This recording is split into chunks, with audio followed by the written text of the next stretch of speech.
Good morning ulit everyone. So welcome again to my channel and it's me again, ang inyong chismosong Kaal the Vlogger.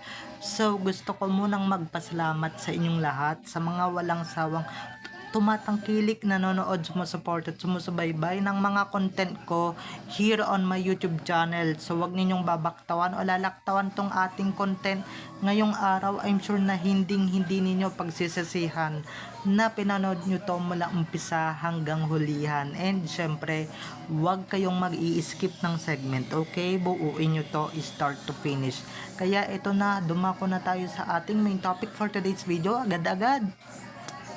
Simple lang, talagang gusto ni Alden, wala nang iba kundi magkasama lang sila ng kanyang misis sa bahay, and syempre piling din yung mga junakis nila. Dahil nga pag kami trabaho si misis, nako talagang gagawa ng paraan si Alden para hindi na pumunta yan si Min dyan sa trabaho niya. And syempre, ang gagawin lang nila sa bahay, tawanan, kulitan, tawa, kwentuhan, kain ng ice cream. So, ito na guys, watch this. Mamaya ipapaliwanag sa inyo ng buong buo. So, ito na guys, watch this. At ito na, dumako na tayo sa ating main topic for today's video, agad-agad. Like what I said earlier, pag etong si Alden talagang nalaman niyang papasok si Min, lalambingin niya yan at syempre sasabihan niya na wag nang tumuloy sa trabaho, lalong lalo na 'di ba, gusto niya quality time, spend time sa kanilang mga children, sa kanilang gusto niya doon lang si Min sa bahay nila, kapiling nila, nakikita nila.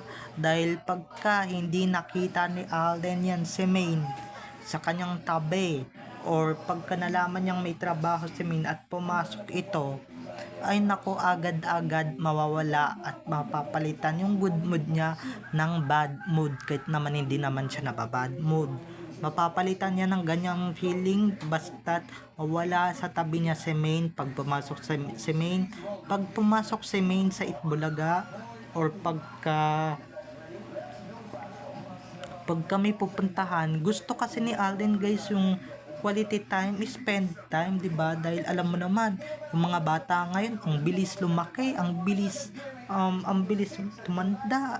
'Di ba? Magugulat na lang tayo, may crush na pala yung mga anak natin, tapos mag-aasawa na pala. Oops, just clarify things.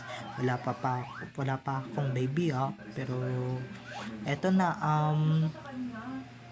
sabi nga ng sinasabi ko, sinusulit lang ni Alden ang quality time and syempre spend time together.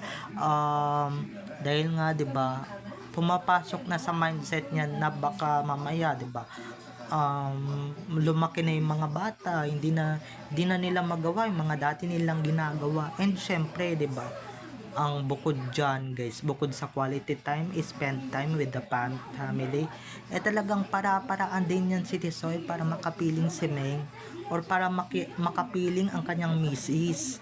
Kasi nga 'di ba, pag nawala yung misis niya sa tabi niya, ay nako, boboga ng apoy yan, talagang magagalit yan at magagalit, maha-high blood, kahit naman hindi naman high blood sa umpisa, talagang maghahanap yan ng